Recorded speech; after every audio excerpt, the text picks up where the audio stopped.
پاس ادب کے حوالے سے ایک بہت خوبصورت واقعہ رقم ہے۔ لکھتے ہیں، معبود کے مشاہدہ میں پاس ادب زلیخا سے سیکھنا چاہیے۔ جب یوسف علیہ السلام کے سامنے خلوت میں اپنی خواہشی قبولیت کی درخواست کی تو پہلے بت کا چہرہ ڈھانپ دیا۔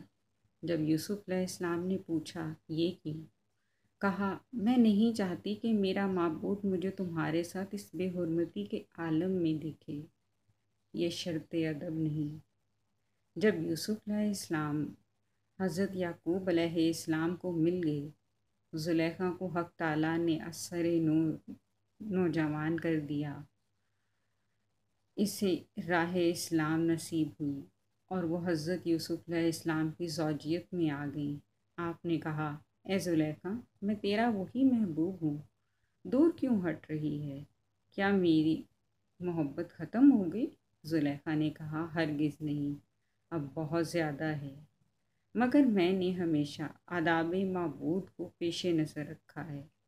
پہلے دن عالم خلوت میں میرا معبود ایک بت تھا، اس کی آنکھیں نہیں تھیں، مگر اس پر کوئی چیز ڈال دی تاکہ تہمت بے ادبی سے بچ سکوں۔